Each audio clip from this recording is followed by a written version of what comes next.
Welcome to KGN Caribbean News. I'm Carisha Graham. Here's what's making headlines in this week's Caribbean Crime Watch. A man facing a sexual offense charge in Antigua and Barbuda is out on bail. The court set bail at $6,000 with a $500 cash deposit. As part of his release, he must report to police 3 times a week and keep at least 50 feet away from the compliant. He's also surrendered his passport with an airport alert in place to stop him from leaving the country. The case returns to court in late September for committal. More than 1,400 illegal guns are now off the streets and destroyed in the Bahamas. The weapons were encased in cement during a special ceremony, making sure they can never be used again. Officials say it's part of a wider push to cut down on gun violence and keep communities safe. The firearms had been seized in police operations and collected through surrender programs. A 32-year-old from Barbados, St. Michael man is behind bars after being hit with several robbery charges. Police say he is linked to multiple incidents over the past month involving stolen cars, cash, and personal items worth tens of thousands of dollars. He is also accused of assaulting a police officer. Prosecutors argued against bail, pointing to the number of charges and the seriousness of the allegations. A magistrate has ordered him remanded to Dodds Prison until September 8th. A man convicted of double murder in Grenada back in 1988 will now be resentenced. His original death sentence was commuted to life in prison in 1991, but a judge has ruled that the communication was unconstitutional. As a result, the case is being sent back to High Court for a lawful sentence. He remains behind bars, and the new sentencing is expected in September. Haiti has signed a 10-year deal with security contractor Erik Prince to help tackle the country's gang crisis. His firm already brought in helicopters, drones, and foreign fighters to clear key roads and neighborhoods. The contract also calls for the company to set up a new tax system at the border with the Dominican Republic. Singer Sean Kingston will spend the next 3.5 years in federal prison after being found guilty in a $1 million fraud scheme. Prosecutors say Kingston and his mother tricked business with fake payment receipts, walking away with luxury cars, watches, and electronics. Kingston apologized in court before being taken into custody. His mother is already serving a 5-year sentence for her role in the scam. Police in St. Kitts and Nevis are speaking out after officers were attacked while on duty. The force says it will not tolerate anyone disobeying order or hurting police, and anyone who does will face the full law. Officers say they work day and night to keep communities safe, but the public also has a duty to respect and support them. Saint Lucia's murder count has tragically risen to 49 for the year. A second man has died weeks after being shot in Merchant on July 20th. The first victim died at the hospital soon after the attack. The second, a 37-year-old father of 5, passed away after weeks of treatment, just days after exchanging vows with his partner at the hospital. Police say the man wasn't the target but was caught in the crossfire. Investigators are urging anyone with information to come forward. Police in Trinidad and Tobago have made a major drug bust in Diego Martin. A 39-year-old businessman was arrested after officers discovered cocaine and cannabis during a raid on his business and home. The drugs carry a street value of more than $20 million.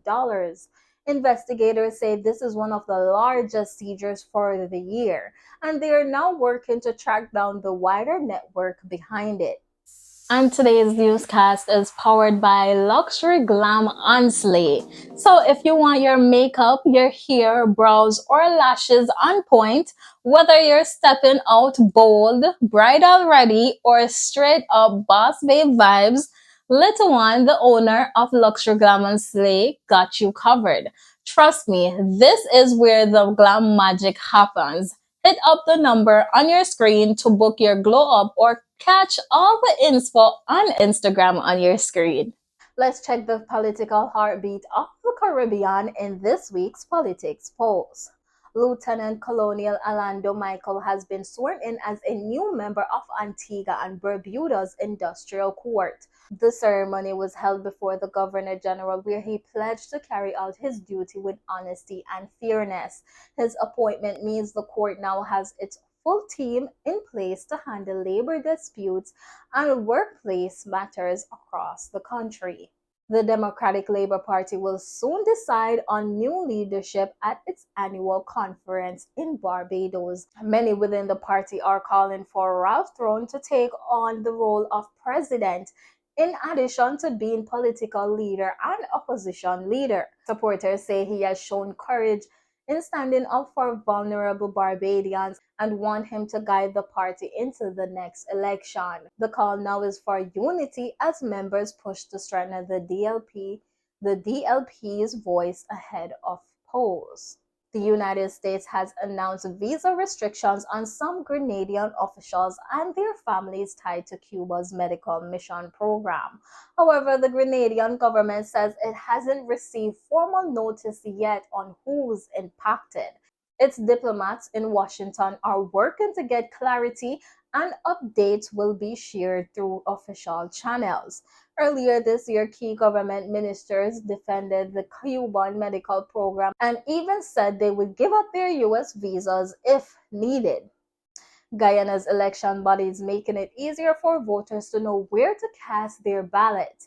A new online tool lets people check their polling station by entering either their ID number or basic details like name and birth date.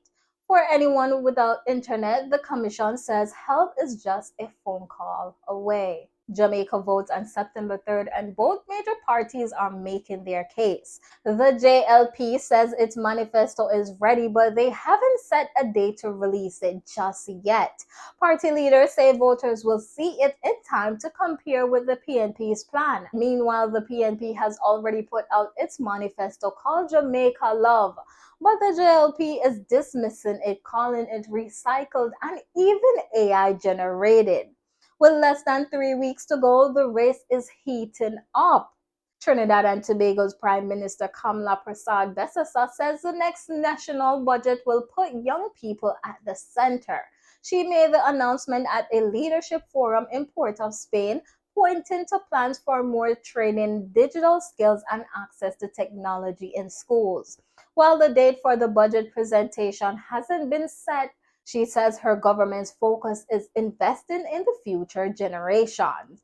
Government in Saint Lucia is boosting preschool support, doubling the subsidy to $100 per child and offering a $3,000 grant to centers. Officials say it's part of a bigger push to improve early education. But opposition leaders argue the move doesn't go far enough, saying families need more help to meet everyday costs. Politics isn't just for politicians, it affects everyone. Keep watching KGN Caribbean News for the latest events as it unfolds across the region. This segment of KGN Caribbean News is sponsored by Bellam Natural Skincare, a real Jamaican brand born from the founder's own skin struggles. If you're tired of dark spots, dry patches, or uneven skin tone, these handmade soaps could be your new best friend. They've got some killer combos like kojic acid with vitamin C, turmeric and sea moss, honey, and oats, all natural, all effective. Plus, they ship all across Jamaica, and here's the catch, they also ship internationally. So no matter where you are, you can get in on the glow. Order through the Instagram on your screen or WhatsApp the phone number, which is on your screen as well. Your skin, I go thank you. Take care of your skin, people. Health across the Caribbean, governments are ramping up the healthcare initiatives addressing gaps in prevention, infrastructure, and readiness as new challenges emerge. In Antigua and Barbuda, the Halo Foundation has stepped in with a $50,000 donation to the Sickle Cell Association. The money will help keep vital programs running, from a workshop that supports patients in daily life to clinic services that provide treatment and education. With hundreds of people across the island living with sickle cell, officials say the funding comes at a critical time for families who rely on that care. The Ministry of Health in Bahamas is preparing a plan to address troubling results from a recent student survey. The study points to serious concerns about young people's mental health, lifestyle choices, and overall well being. They're reviewing the findings carefully and will work with schools and families to put stronger support systems in place. Ross University in Barbados has opened a new disaster medicine hub to help the Caribbean prepare for hurricanes and other emergencies. The center will focus on training doctors and first responders while also building programs to strengthen health systems during a crisis. It's part of a wider effort to make the region more resilient when natural disasters strike. Black River Hospital has received a boost with more than $1 million worth of new equipment. The donation came from the hospital's in-service education department and includes blood pressure machines and even the facility's first public address system. A mural was also unveiled to honor staff and students. The team raised the funds through its annual education symposium, which brings together participants from across the globe. The health ministry in Trinidad and Tobago is investigating the disappearance of 300 vials of fentanyl. The missing drugs were flagged after a delivery check earlier this month. Teams are now reviewing records, inspecting facilities, and pulling security footage. Fentanyl is a powerful opioid that can be deadly if misused. The public is urged to call police if they come across it. Athletes are gearing up for the Island Challenge this October in Saint Lucia. The 4-day event will push competitors through running, hiking, and kayaking across the island's rugged terrain. But it's about more than fitness. Organizers are aiming to raise £100,000 to buy life-saving equipment for newborns at the Millennium Heights Medical Complex. The challenge is now being seen as a legacy project building healthier futures for mothers and babies while showcasing St. Lucia's natural beauty. Here's what's happening in the Caribbean economy. The Caribbean Examinations Council is reporting a sharp rise in exam cheating this year.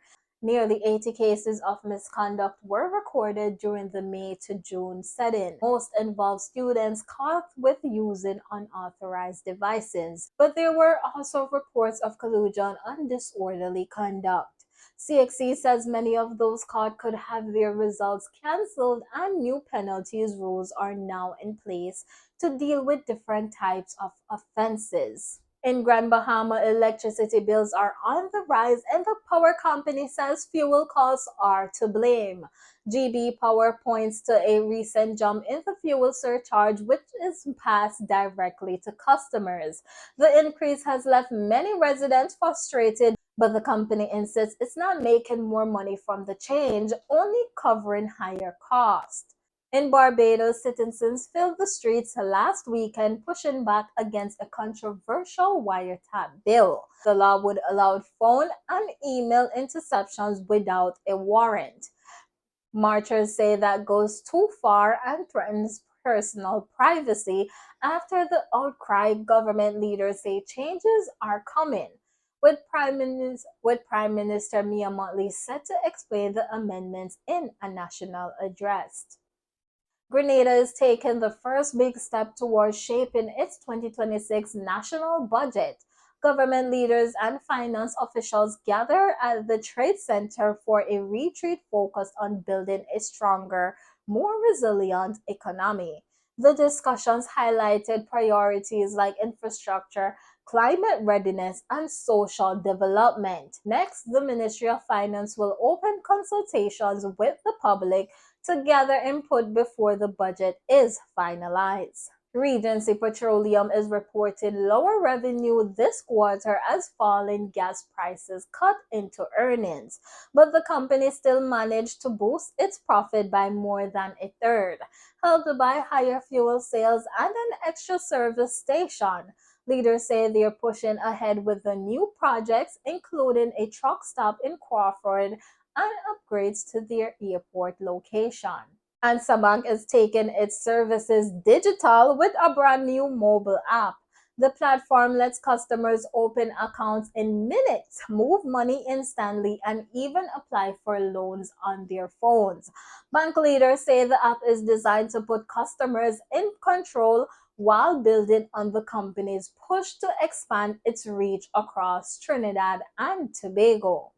Tropical shipping is given back to the community in Saint Lucia. Five students moving from primary to secondary school have each received scholarship worth 500 US dollars. The support is meant to help families cover books and supplies as the new school year begins.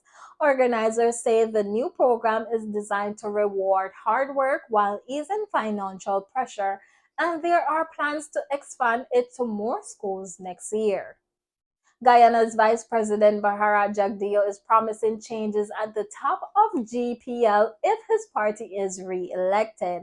He says after years of major investments, the frequent backouts and excuses can't continue. With a new gas-to-energy plant and other upgrades on the way, Jagdeo insists stronger leadership is needed to make sure the power company delivers reliable service.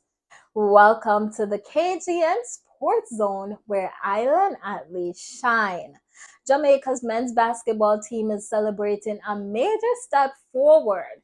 The squad has earned a place on the FIBA World Cup 2027 Americas qualifiers after strong showings in Mexico. They rolled past Barbados, pulled off an overtime win against Costa Rica, and secured enough points to advance despite falling to the host team. NBA guard Norman Powell was the standout, scoring more than 30 points to lead Jamaica. Up next, they'll face tougher competition in Group B, including Canada, Puerto Rico, and the Bahamas. Saint Lucia has held on to its crown at the OECS Boxing Championships. The island's fighters came out on top with a strong medical haul, fishing ahead of Jamaica, Guyana, and other regional teams.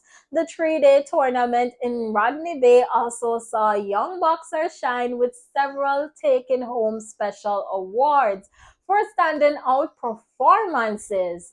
The Barbados Cricket Association has a new president. Attorney at law Calvin Hope secured a big win at the polls, defeating three challengers to take the top job.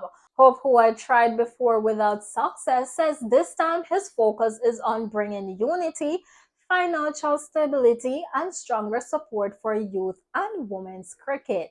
St. Vincent and the Grenadines won in on the Caribbean Premier League. Leaders are pushing for a franchise of their own, with the Arnasville Sports Complex being lined up as a possible home ground.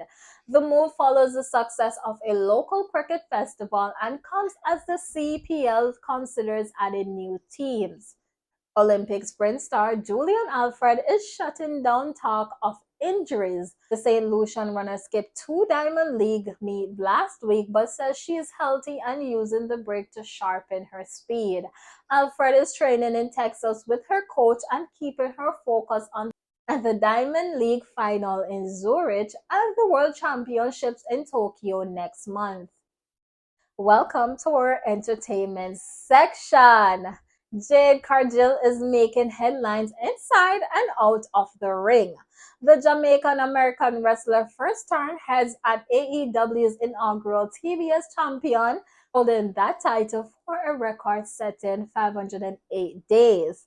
In 2023, she signed with the WWE under a multi-year deal. Beyond the spotlight, she holds both a bachelor's and master's degree, proven she's just as sharp outside the ring as she is strong inside it. A soca anthem is getting a fresh twist for crop over. Trinidadian artist Young Brother has teamed up with American singer Chloe Bailey and Ghanaian star Molly on a remix of The Greatest Men Over. The new video was filmed across the Caribbean with scenes from Saint Lucia and Barbados adding carnival flavor. With the star power and vibrant visuals, this track is shaping up to be one of the season's biggest festival hits. That's it for this week's edition of KGN Caribbean News. I'm Carisha Graham. See you next week right here where vibes meets truth and every island will eventually get the spotlight.